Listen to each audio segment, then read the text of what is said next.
Hello and welcome back to our podcast. We are really glad you're here with us, as always. Yeah, we really are. Welcome, everyone. Okay, so let's start.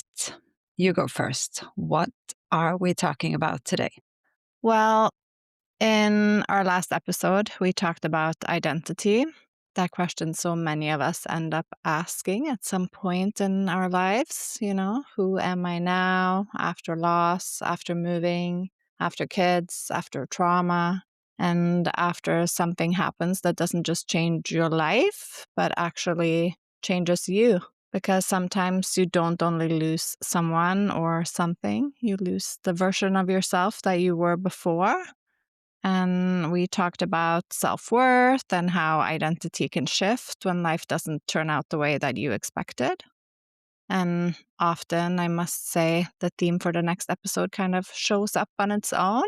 And this time it really did. Because after we recorded that episode, I told my husband what we had talked about, moving and me being a stay at home mom, about identity change and grief. And he looked at me and said, "Come on, is that really grief to you?" Oh, and I get it because I know him and he's very practical, that one. Yeah. And like a lot of people, he mainly understands grief as losing someone dying, something clear, something concrete. So, yeah, that's him. Yeah, and maybe that's exactly why we wanted to continue this conversation. This can be an important reflection for everyone. I mean, I totally get what he's saying because loss of, I guess, everything other than a loved one is indeed a different kind of grief. And it's Mm, often maybe called other things. You're hurt or broken or confused. I don't know. But yeah. for me, I think we can experience grief on so many levels. Grief is so much more than death. Grief is loss, of course, loss of people, yes. But it can also be loss of identity and just loss of safety, really. Change that isn't chosen, maybe, or loss of the life you thought you were going to have. Hmm. Loss of the version of yourself that you were before. Yeah, exactly. And those kinds of losses can shake you just as deeply, even when they don't get recognized as grief. But maybe I have to say that it shapes you in a different way, or I guess the right thing to say is that it is maybe slightly different, and maybe that's why your husband reacts the way he does. Yeah. But for me, who's experienced great loss and also all other sorts of challenges, I have to say there is a difference, of course, but it's still loss and it can still be called grief, I think. And I guess also that's where this episode came from. That's where what doesn't kill you makes you stronger comes in, not as a motivational quote, but as a question. And grief and loss, it doesn't kill you, but it can make you stronger, right? Yeah, I think it can. And that's also why we chose to frame it as a question. We want to question it. So the phrase comes from Nietzsche, written back in the 1800s. And the idea is simple but uncomfortable, that surviving something hard doesn't just hurt us, it changes us. Sometimes it gives us strength, sometimes it gives us scars, and often it gives us both. So today we're asking what actually happens to us when life doesn't break us, but leaves us altered? And how do we live the version of ourselves that comes after? We'll talk about discomfort, resilience, and the importance of not doing any of this alone. Because strength doesn't grow in isolation. It grows in connection, in community, and of course, it makes it easier with your flock around you.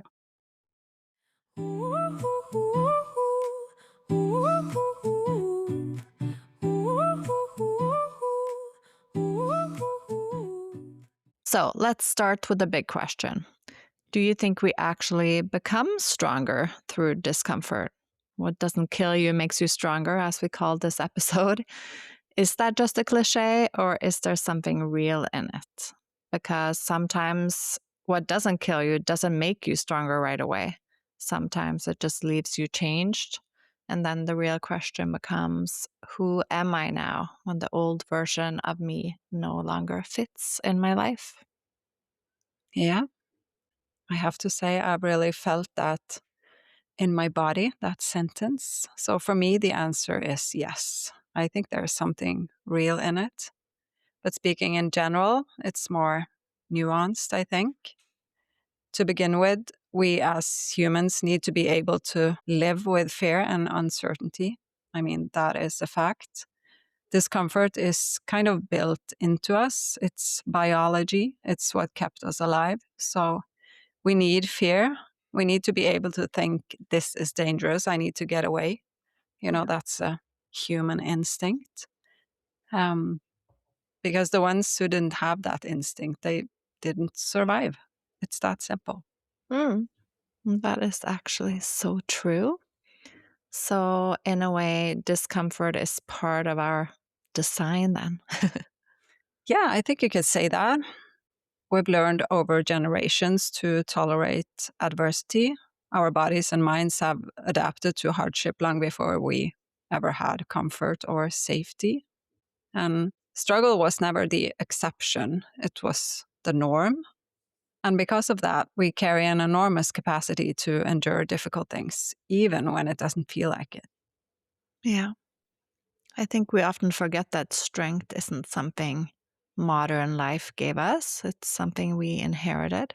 It's built into us, biology, like you said.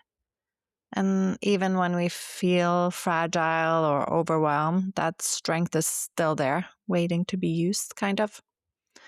And maybe we lost some of that strength along the way. Yeah, maybe. Um, and this means we're actually much stronger than we think we are. But at the same time, I do believe that in modern society, we've lost some touch with that strength. We are more protected, more comfortable. And because of that, we tolerate less, not because we're weaker, but because we don't have to use that strength as often anymore. So it makes sense in a way, for me at least, that we kind of lost it along the way. Hmm. Yeah, with me too. I feel like that really resonates with me. And when I think about it now, I actually notice it all the time, not just out in society, but in myself. Like I said, how even quite small things can suddenly feel like a lot, you know? Hmm. And it's not really because those things are that difficult. It's maybe more that we become less used to resistance. I mean, we expect things to run smoothly, to flow. And when they don't, it almost feels like something is wrong. Instead of thinking this is just life happening. And I think that shift changes how we meet challenges. We're less patient with discomfort and less willing to stay with it, and maybe even a little more afraid of it than we actually need to be. Yeah. And I think that's such an important point. I mean, when everything is supposed to be easy and smooth, even normal resistance starts to feel like a problem.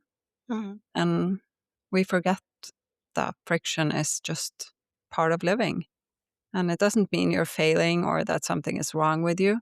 It just means you are human, you are normal. And when we stop expecting life to be comfortable all the time, maybe a lot of things actually becomes easier to handle. Yeah, Like we can't live in a way to just, I mean, wait for things to bad be things to difficult happen. Yeah. or bad things to happen. Mhm. Yeah, and I think that's a good place to pause for a moment and really think about what you said there. Mm. Because if discomfort is just part of being human, then maybe the goal isn't to get rid of it, but to learn how to live with it a bit better. Mm. And from there, it kind of opens up the next question for me. Yeah. Resilience. Is it something that we are born with, or is it something that we actually have to develop over time? What are your thoughts on that? I really think it's both, and that's just my humble opinion.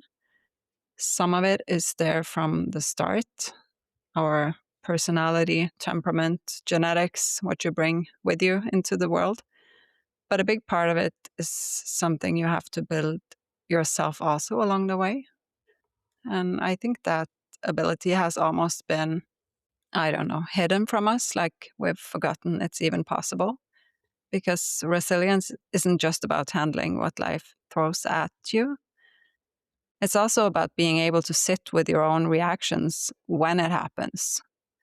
We have to learn to live with them a bit better, like you said. I Hmm. mean, fear, panic, sadness, anger, all of it, not pushing it away, not judging it. Just you have to be able to stay with it, kind of. Mm. That part feels really important, but sounds easy to say and maybe not so easy to actually know what to do when those feeling comes. Because it's not just about tolerating life itself, it's about tolerating yourself in it, Mm. your thoughts, your emotions, all your messiness, all the uncomfortable stuff. Yeah, and I think we've lost some of that capacity, partly because we're so shielded in a way. We almost expect to handle everything smoothly, as you say, without too much struggle, like we talked about. But Mm. also because we lost our gang or the flock along the way. We're Yeah. more individualistic. Is that the word? Yeah. I think. I mean, we are more on our own. Yeah. And when you're alone, everything feels heavier. I mean, of course it does. That's an important part of this also. And I think we need to dig deeper into that. I think so too, because that's really important. But let me just finish this thought. Because on top of everything, we live in a time where discomfort can almost always be avoided, especially for us where we live and what we have. Not Mhm. everyone is that fortunate, of course. I want to acknowledge that. Mhm. We are kind of the fortunate ones. We Yeah. can just walk around it, avoid it. If something feels uncomfortable, we scroll, we numb it, we distract ourselves, we escape. And the thing is, that's so easy now. So easy that sometimes we forget we even can sit with it, to really feel it, and then also to learn from it, to grow from it. And tied to resilience, I think this is very important. Yeah. Because when you do that often enough, numb or distract or whatever it is that you're doing, avoidance just becomes a habit. You Mm. start to step around anything that feels uncomfortable, even the small stuff. And before you know it, it shapes how you deal with everything in your life, maybe the challenges, the changes, the unexpected moments in life. Mm. But also, maybe scrolling make it worse too sometimes. You compare yourself to other people online. And she Mm. handled it like this, and he did this, and I should be able to do it like she did.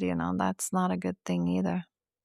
Yeah, of course. And that doesn't build resilience either. It does the opposite, I think. Mhm. Because, in fact, if you push it away, that teaches you that discomfort is too much, that it's something you can't handle, when in reality, you probably can. You Mm. just haven't given yourself the chance to see it yet. And I think that's the tricky part, learning to let yourself sit with it, to feel it, and come out on the other side stronger. Mm. It sounds easy, but not so sure that it is. Of course not. Yeah. It's a I'm such a practice. overthinker, me, so it feels like a lot for me. Yeah. I mean, teaching yourself to feel things is good, but when do you really know to sit deep with your feelings or when to brush it off kind of and move on. Maybe it's a good first step to stop scrolling and just deal with it in your own way. Maybe that's the tiny start you need. Hmm.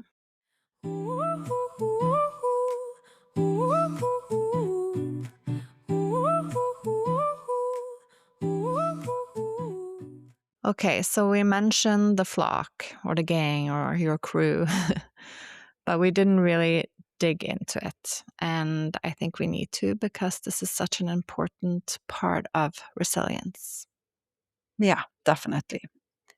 Because honestly, I wouldn't have gotten through some of the hardest moments in my life without my gang, or my people, family, friends, everyone who showed up, the ones who called me, who listened, who just were there. And I really mean that. It matters more than you think. You need your flock.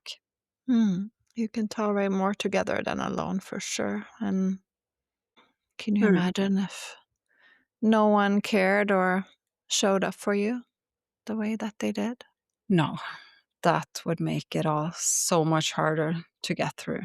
So, no, I couldn't have handled that by myself. I mean, you can definitely tolerate more together than alone, always, I think. Hmm. And, I call you all my army of love. And when you have people around you who care and show up, it's like they carry some of the weight for you. You still feel the grief and the fear and the discomfort, but it doesn't crush you in the same way it might if you were completely on your own, of course. And it's not just in the big things, right? No, it's often in the small ones. I mean, a text at the right time, someone bringing you dinner. There are moments that really stand out for me. Those early days when everything just felt unbearable. I didn't sleep, I didn't eat, I was completely empty. And I had people there, my people, family and friends who just showed up. I mean, no big words, no big plan. They just were present and sat down and stayed, and they kept me going. And that's the flock, your buffer, kind of.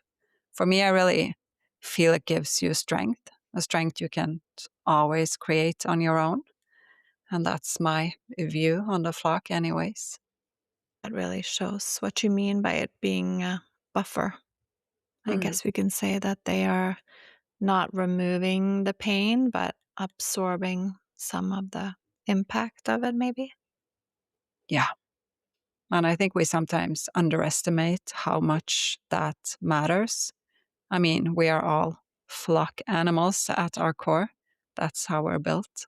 But today we live in a very different world, more choice, more independence, and at the same time, more isolation, more loneliness also. Yeah. I guess even when you're surrounded by people, you can still feel alone also. Of course. Yeah. And that makes everything heavier for most of us, I guess. Discomfort feels bigger, grief feels lonelier, and fear grows faster if you have that aloneness. And that's why intentionally building your flock really matters, not just for when life falls apart, but for everyday life too. You need your people. Mm. And your people doesn't have to look one specific way, right? It's not about having a partner or a perfect family setup. It could be anyone. Yeah, yeah, yeah. It can be friends, family, colleagues, neighbors. I mean, your chosen people. And sometimes doing things alone. I mean, stepping out is actually how you find your flock. Yeah, that's so true. Hmm. But a bad relationship, on the other hand, that is different. Different story. That is different. A bad relationship can be worse than no relationship at all. And I mean this in general. If something drains you, diminishes you, I would leave. Protect your energy, protect your life. So then, if I had to sum this up, I'd say the flock isn't just comfort then? No, I mean, of course, it is a comfort to know that you have your flock for sure. But I see it like a buffer also to make you more robust. It helps you tolerate more and it reminds you that you're not alone. Knowing someone is walking beside you, even quietly, makes a huge difference. It really does. Resilience isn't built in isolation, it's built in connection and letting yourself be supported and showing up for others too. So, if we don't practice tolerating discomfort, we actually get worse at it. Mm, I think so. Sounds obvious when you say it out loud, but I think it's something that we forget. And the one thing we know for sure in life is that everyone will face resistance at some point in their life, loss, rejection, failure, pain. And when I look at many children today, not all, of course, but many, and honestly, probably our own kids included, they Hmm. live very protected lives. We we smooth the road for them, we remove obstacles, and sometimes I really wonder what kind of adults does that create? Talking about resilience and all. Mm. Yeah, I think we often do them a bit of a disservice, even though our intentions are really good. I mean, I know we've tried to give our kids chores, responsibilities, rules to follow, all those things we grew up with, because that's what felt or feels normal to us. Yeah. But still, it's different times now. The world is different, and the way we live is so different also. And I mean, we drive them everywhere. We step in quickly when there's conflict, and sometimes we end up solving problems for them instead of giving them the tools to figure things out on their own. And you really see it when you look around. I mean, for instance, there are hardly any kids outside anymore, I feel like. Even playgrounds get shut down if they're not perfectly safe. And again, it's not because parents and communities don't care. It's maybe because we care so much, maybe too much. I don't know. Yeah. Maybe. I mean, it's probably a little different over here, or at least I feel like it's a safety thing as well. I would never send my kids out alone by themselves to the playground, Mhm. scared of everything. But there you have me. Yeah. You live in And America. yes, but there is actually a modern term for it, and it's called helicopter parents. Mm. And my daughter actually told me that I'm a helicopter parent. I Oh. mean, trust me, I've been called so many things, like almond mom as well, and drama queen. And yeah, like I Mhm. said, the newest is helicopter parents. Yeah, me too. But almond mom? I've never heard that Yeah, I think word before. that is when I talk about things they have to eat. You have to eat healthier, take care of yourself. And then, oh, you're an Okay. almond mom now. Okay, Yes. that's a new one. To Mm. defend myself, if I can say that, I think part of this is that our children are growing up in a completely different world than we Yeah, did. Technology is obviously a huge part of that because it is a scary, scary world we live in. But I also think there's something else going on. I think many of us genuinely want to do better than our parents did because we can. mm, And I don't say that because I think that they did a bad job, but because we might have better finances, more flexibility, more time, and definitely more options. So we give more, we help more, and we protect more. And yeah. again, to be clear, I just feel like I have to say that our upbringing was very good. We were safe, we were loved, and we had stable parents. And our mom was actually home for large parts of our childhood before she started working full time. But at the same time, I must say we were much more independent and resilient, also, maybe, than what our kids are. And by that, I mean our children's generation in general, not just our kids. I think you might be right about that, at least in some ways. I mean, our generation grew up with a bit more space to figure things out on our own. We had stability, yes, but we also had to navigate small challenges, disappointments, and discomfort more directly. And maybe that helped us develop resilience without even realizing it. Whereas now, with everything so accessible and so much support around them, kids don't always get those same small opportunities to test themselves. Not that they shouldn't be protected or supported, of course, but maybe they have fewer chances to stumble and get uncomfortable and discover, hey, I can handle this on my own. Hmm. They kind of lack reasons or chances to build that same resilience as we did. Hmm. For sure. And I mean, now moms like pack their kids fancy lunches for school where we just threw together a sandwich with a slice of cheese and we Mm, left. yeah. That's one thing. And also, for instance, we walked or biked to anywhere we wanted to go, to our friend's house, to school, to our activities, because we weren't driven everywhere.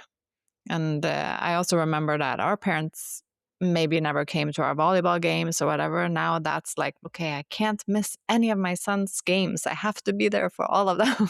Mm. It's Or just, else you're a bad parent, kind of. yeah, maybe. But we also had rules that we had to follow. Because if we were told to be home at a certain time, we were. I mean, mostly, of course. But no one could text us or track us on Life 360. We weren't completely unreachable, of course, but Yeah, we're not that old. no, no, no.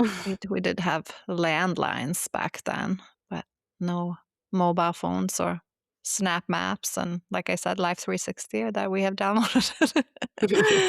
We Yeah. had to make plans, and then we had to stick to them, and I think we learn a lot from that. Keep Mm. agreements, taking responsibility for getting yourself up in the morning and going from A to B, even if it was raining, freezing, cold, and yeah, or way too hot. Yeah, absolutely. I Yeah. think that's an important point. Hmm. And because I think there's something about that kind of independence, having to figure out your own way, deal with the weather, or to keep your agreements. And that really teaches responsibility and self reliance. Hmm. And it's more than just practical skills. I think it's about learning that you can handle challenges on your own, that friction, that bit of a struggle. Hmm. That's what builds confidence and resilience, also. Yeah. And we don't see that as much today, and not because parents aren't trying. It's just that the world has changed, as we said, I guess. Kids don't Hmm. need to navigate these small everyday challenges like we did. So they miss out on some of those natural lessons in coping and problem solving, also. I mean, it's that balance, right? Protecting them, but also letting them be a little uncomfortable sometimes. And that is kind of hard. Hmm. I think an example of that is just letting your kid go out dressed as they want. Even if it's freezing outside, they decide to go out with no jacket. Now I'm like, you have to have a jacket or you're going to get a cold or this and that. But Mm. maybe it's just, okay, let them just go out. They freeze, their problem. Most likely they're going to turn around and get that jacket or, Yeah, to a certain point, I think that's the way to go, actually. yeah, I think so too. And I think back in the day, we took more responsibility for ourselves. And through that, we learned to handle resistance. We learned the skill of mastery. Mm. And I don't think our generation wants to take that away from our kids, actually. I don't think anyone is trying to ruin their kids, quite the opposite. But I think we just live in a time where comfort and convenience are so available. Hmm. So we think we're helping, we think we're making life easier for them. And when maybe without meaning to, we're actually taking away opportunities for discomfort, for mastery, and for building resilience. I think so too. And that's the paradox, isn't it? We want to give them a good life. I mean, we do in our own ways, of course we do. But a good life also need the friction, the resistance, things you have to figure out on your own, because that's where resilience is built. And just to be clear, we are not saying kids today are weaker or lost, not at all. There are plenty of strong, resilient kids growing up right now. They face challenges, they solve problems, they adapt in ways we didn't even imagine back then.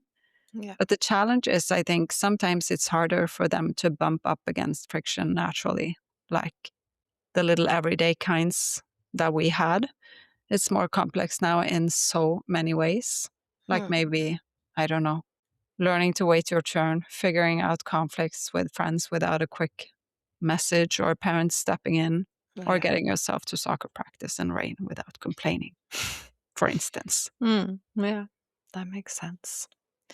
A good life isn't just comfort, it's about learning to deal with challenges yourself. And I think being aware of that is important for all of us parents, teachers, even society in general. So that while we protect and support, we also give them the chances to navigate things on their own, make mistakes, and see that I can actually handle this Hmm. myself. Yeah. I figured this out. So, how do we actually train ourselves or even our kids to tolerate discomfort without tipping over into recklessness? I mean, what if we feel like we personally lack resilience? How do we learn to handle friction without getting stuck or overwhelmed? Hmm. That is a good question. Mhm. And I think for me, it started with noticing how I actually dealt with discomfort in my life to begin with. Mhm. I mean, you can think, are we avoiding it, facing it, learning from it? I don't know. For me, that makes sense to just start to notice. Yeah.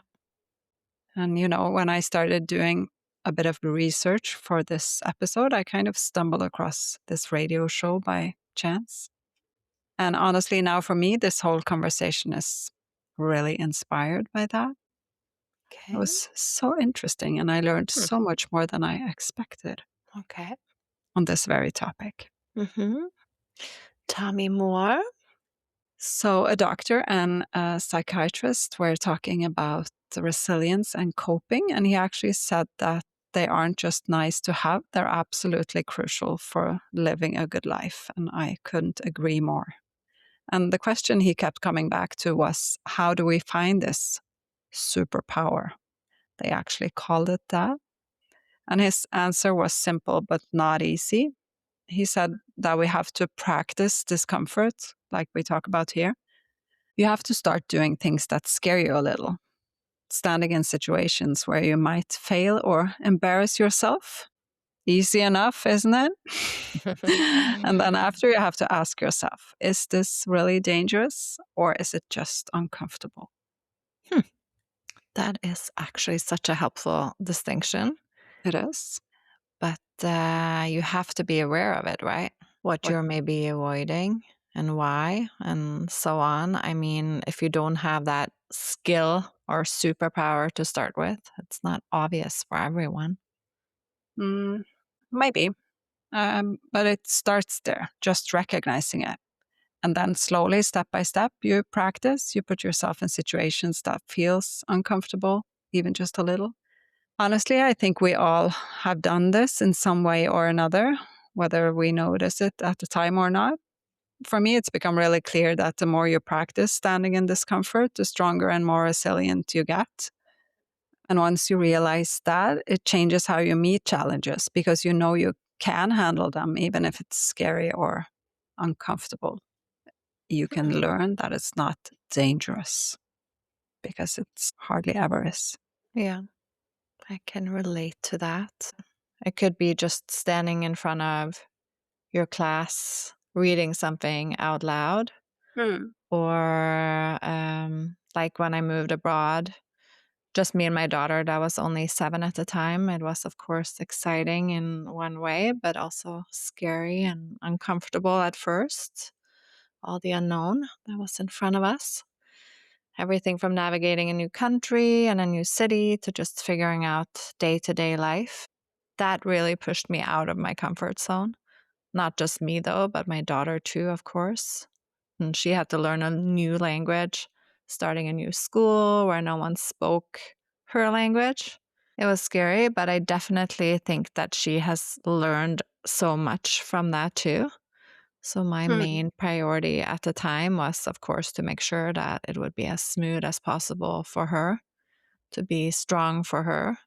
And now looking back at all those small moments, they really built confidence too, I think. You learn you can handle more than you thought. Even though it was hard and I lost my directions and sometimes even my sense of identity, along the way, like I talked about in the last episode. I was still okay.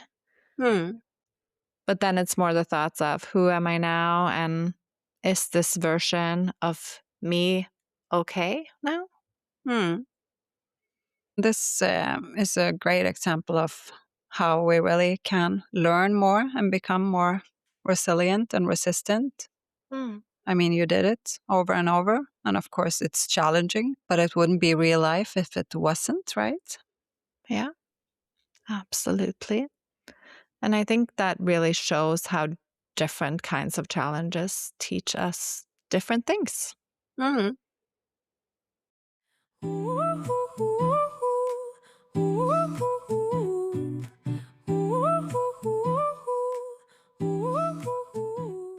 Can you tell me a bit more about what that was like for you, living through what you did, losing your husband, and living through what you're doing now, also, maybe?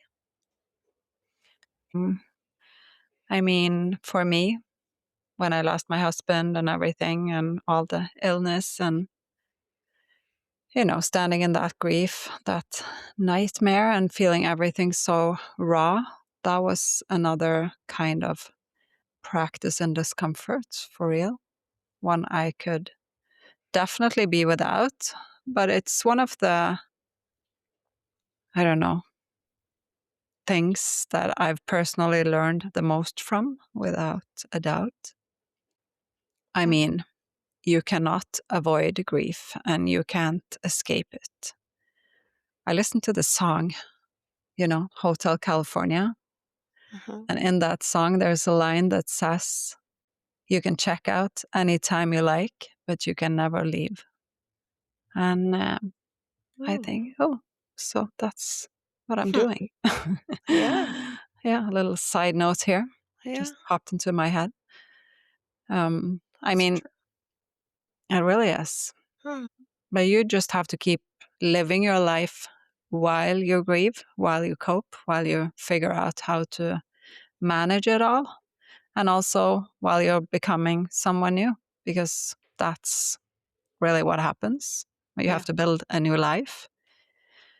That's actually what it is. Hmm. Um, I mean, there was a you before and a you after. Yeah. And the mistake we often make is thinking the goal is to become the person we were before, because that's what I thought it would be. But that person belonged to a different life. And strength for me wasn't about going back, it was about learning how to live as the person I became, kind of, or it really was. Because somehow going through what I did and still do showed me that I can survive this. I can keep going and I can manage this new life, this new me. Hmm. Yeah. And, my life now, it's still the same in many ways, but I feel in many ways so much stronger, more robust. At the same time, I'm also more fragile in some ways, to be honest. I need more, I don't know, peace and quiet sometimes. I have changed. I really Hmm. have. And I just need my peace just to cope. Hmm. So, yeah. But the difference now is that I know exactly what I need to do for me to manage the challenges and keep moving forward. I found these tools in a way, learned how to use them. Yeah. And that is good. Yeah. Mhm. It's like you realize you can get through more than you thought. Hmm. It doesn't make it less hard, but somehow it gives you this quiet kind of strength over time, maybe. Yeah, exactly. And that actually ties into something else. I'm going back to the radio show now because the psychiatrist on the show said something. And for me, it felt like another tool to add to the box.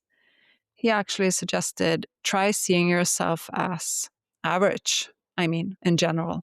And I don't know, somehow it just made sense for me Hmm. to see yourself as average. An average. That's Yeah. actually oddly comforting. Maybe not the perfect tool if you're grieving, but in general, I think that's a perfect tool. Yeah. And I'm thinking in general now. What do you think he meant by that? Or can you explain to me what he meant by that? Because Oh, well, for me, it sounded like he talked about if you don't have to be exceptional, the fall isn't that far. oh, okay, okay. I mean, if you try to just be average, it kind of lowers the stakes and suddenly discomfort doesn't feel like this huge threatening thing. I don't know. It might be useful Yeah. to see yourself Okay. as average. Yes. Then I get it. And I think maybe that is the key then, to start small, giving yourself permission to fail and slowly building from there. The Hmm. metaphor I like to use is it's like building a muscle. It takes time, a really long time if you don't keep trying. I'm And trying. that's so true.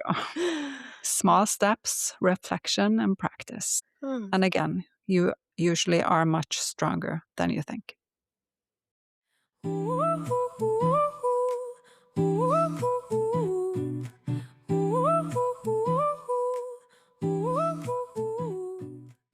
Okay, so you've been through experiences that would completely break someone. And we've talked about some of this before, I know that. And I realize it might sound like a strange question, but why do you think that you were able to tolerate it as well as you did at the time? Because honestly, you really did. And even now, I mean, you're still facing difficult things, you and your boyfriend. It's been again and again, I feel like. Hmm. Yeah. I honestly don't know if I tolerated it well. I just coped in the best way I could for me. I think that's the right way to put it. Yeah. And what can I say? It kind of just happened automatically, even though in a way it was also a conscious choice. And that sounds confusing, maybe. But to be completely honest, I do know why I chose to face it the way I did, like head on. But I didn't reflect that much over it back then, I think. But later I saw that it came from past experiences. I mean, earlier in life or over time. I have learned that suppressing pain doesn't work. At least it didn't work for me. It doesn't work. Maybe it works for some. I don't know. But I honestly don't think it's a good strategy. You can push it down, hide it, distract yourself, numb yourself in all sorts of ways, but it always comes back, always. And often it hits harder than before. I mean, harder than it needed to, maybe because of the weight. So when my husband died, I think I instinctively knew I couldn't run from it. I had to let it come. I had to go through it, raw, brutal, unfiltered. So I just had to face it head on. Yeah. And you really did. You didn't try to fix it or escape it. And that's what strikes me, that you just stay there in all of it. It's so easy to just numb it with whatever Mm, you can, sleeping pills and, you know, mm, and somehow by doing that, you gave yourself proof that you could survive even the hardest, most overwhelming things, that you could face the rawness of life and still keep going, even mm. though it was very hard for you, as we could all see. Yeah, of course. Um, but yeah, I did. I stayed in it. And first of all, I have to say I took a year off work, or no, that sounds wrong. I didn't take a year off. It wasn't a vacation. I was, Mhm. I don't know Of how you course. say it. I was sick listed because I just couldn't go back to work right after. Yeah. My GP put me on a sick leave step by step, and in the end, it became almost a full year. So, Hmm. and honestly, how lucky are we in Norway to live in a system where that's even possible? Yeah. Take the time Hmm. To grieve. to grieve. Hmm. Yeah. Because we're allowed to stop when our body and mind says no, instead of being forced to push through and pretend you're fine. Yeah. And as I said before, I also made a conscious decision not to numb the pain, not because I judge anyone who does, far from it, but because I knew I had to feel everything fully, every awful raw moment, every gut punch, every wave of fear and sadness. And it was terrifying and overwhelming and devastating. But when I managed to stay in it and I let myself go through it, and I think it made me stronger. Mm. And I think that's what makes it real too. And also very powerful, right? You didn't just survive, you proved to yourself that you can handle it. And that is the core of resilience, I guess. Hmm. Because now I know that I can tolerate discomfort and that I can face something unthinkably hard and I can keep going. It didn't make life safe, of course, and it didn't take away fear or sadness, but it gave me confidence that even when everything feels unbearable, I can find my way through. And it also taught me that there's a difference between surviving and living. I mean, for me, surviving is just getting through, and living, that's choosing to keep moving forward, to still open yourself to joy, to connection, to love, to life itself, even while carrying grief. That's tough though. I mean, really opening yourself to all that while carrying this enormous grief. Yeah, I guess it is. But I think that's something I've learned not just in that first year of raw grief, but in every challenge after.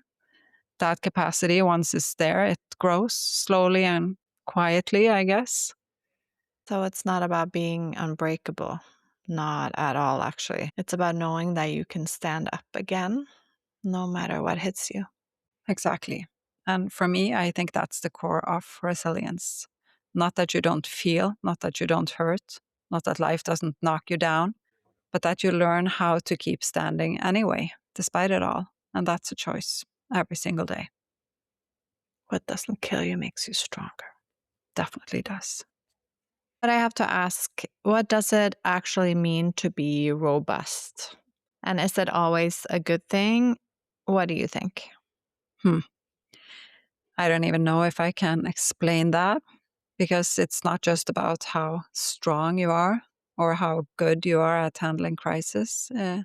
For me, it feels like something more than that. I don't know. Being robust and having resilience feels almost like a superpower, as the doctor said in the radio show. And Mhm. at the same time, it's really just about being human. For me, being robust means that I can live a good life despite hard stuff and trauma, not just survive it. And for me, that's always a good thing. Yeah. And I should mention in this context, just so everyone who doesn't feel robust enough knows that it's not hopeless, because the doctor or the psychiatrist I was talking about, he touched on this too about genetics versus environment. And I think this is quite interesting because we all know that we are so different in this matter too.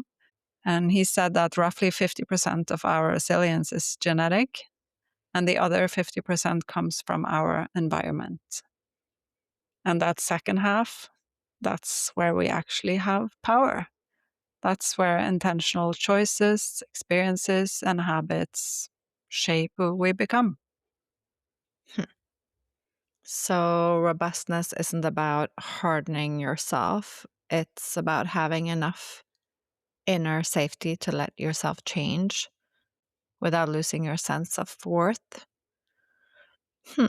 I really like how you put that because it takes out this either you're strong or you're not way of thinking. And it makes it feel more human, I think, like Mm. something that can grow, change, soften, even come and go a bit through life.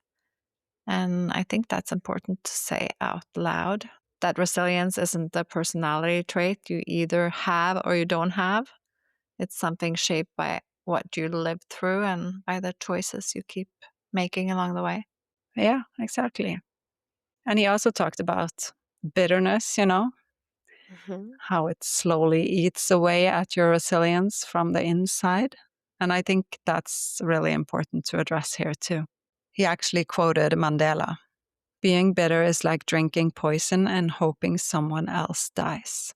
So, yeah. Wow, that is such a powerful image when you think about it. Yeah. And it really makes you see how destructive holding on to bitterness can be, not just for other people, but for yourself. And I guess the opposite of that would be gratitude, right? Yeah, I think you're right about that. But let's conclude. We don't want to be bitter. No, It's not suitable for anyone. no, it really isn't. But what do you say about gratitude? I think that also is something you can practice, of course. And I think that's very powerful. Hmm. I mean, for me, living close to cancer, or if you're living close to illness in general, seeing people fighting for their lives, seeing their fragility of existence, it really gives me this perspective. I mean, people who are seriously ill, they have one wish: to live. And that perspective changes everything. It shifts your focus from what you don't have, what's unfair, what hurts. The bitterness maybe, to what actually matters, what you do have. And bitterness then also maybe disappears, or at least it can shrink, I feel like. Hmm. And it makes you realize that robustness isn't just about tolerating discomfort or surviving hardship. It's also about being present, appreciating life, and holding on to the small, ordinary things that make life meaningful. Right. So true. Being robust isn't about being unbreakable. I think far from it. It's about enduring, but also about choosing gratitude over bitterness. Yeah, which might not always be so easy, right? Because it's very understandable that you're bitter if your partner gets sick or you yourself get sick. Why me? All those thoughts. So I do understand that it could be I very understand it, hard yeah. to Yeah. choose gratitude at that point.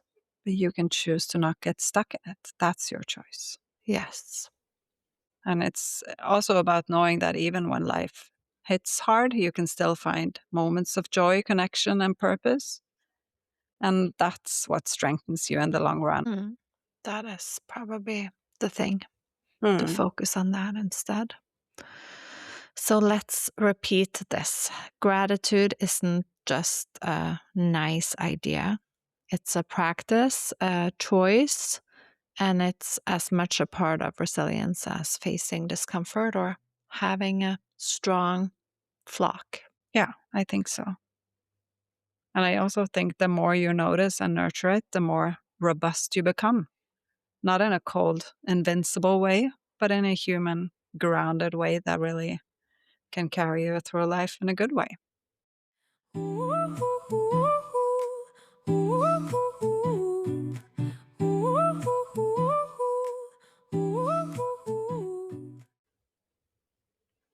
I know we talked about this before or reflected over this very question, but I want to ask again in this context.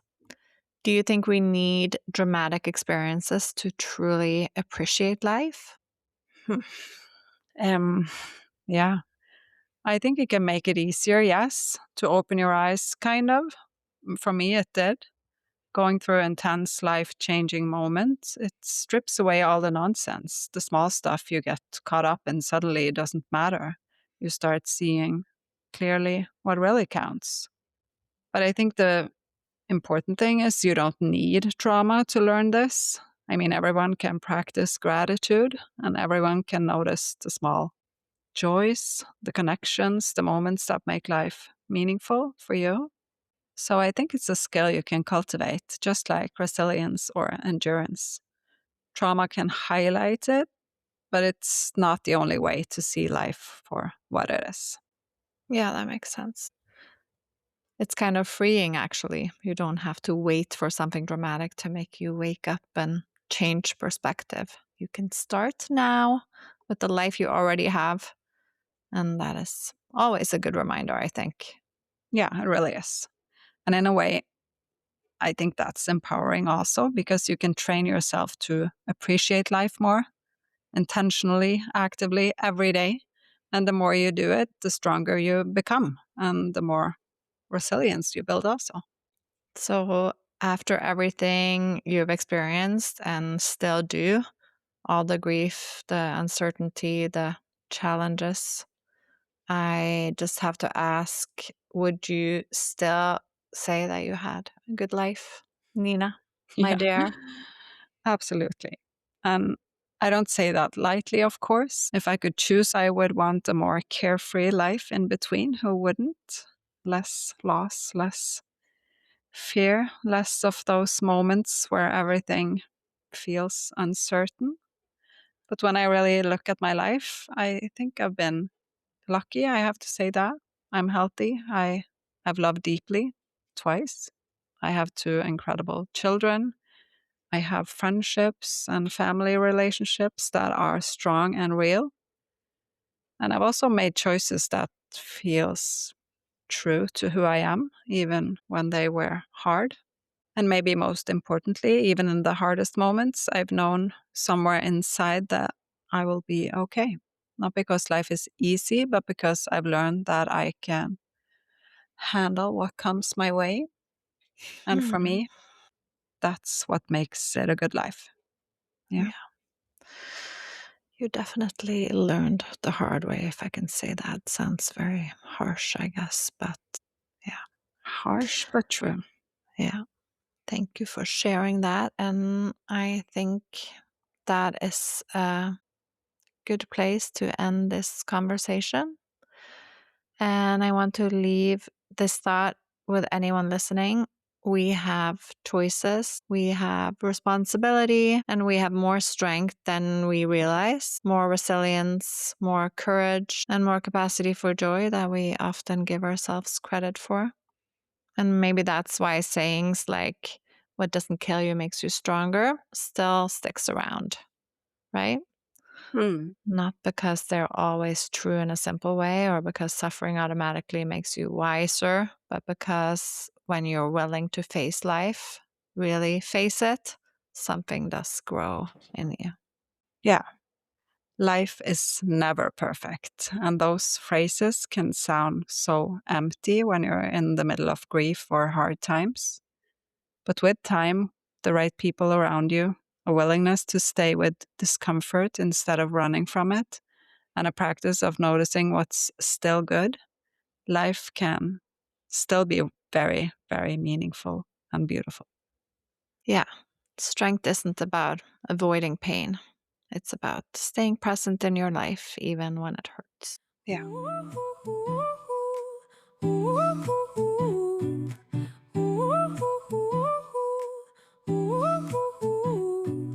Nina had a dream, all black and white. We were talking in English, yeah, that ain't right. Two Norwegian sisters miles apart, but that dream lit a fire, put a mic to the heart.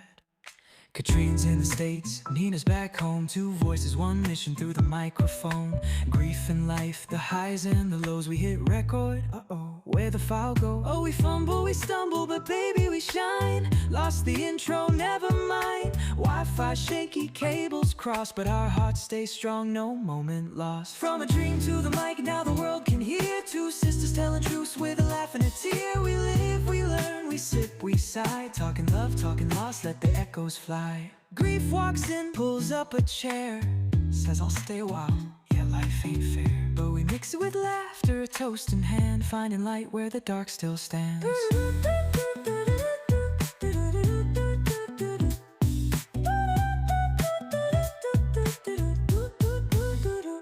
Ba-da-da-boo-doo, is this thing on?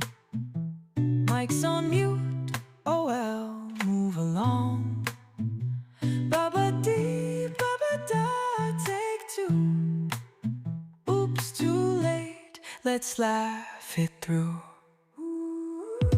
From a dream to the mic, now the world can hear. Two sisters telling truths with a laugh and a tear. We live, we learn, we sip, we sigh. Talking love, talking lost, let the echoes fly. So plug in, lean in, let's take our time. No script, no filters, just rhythm and rhyme.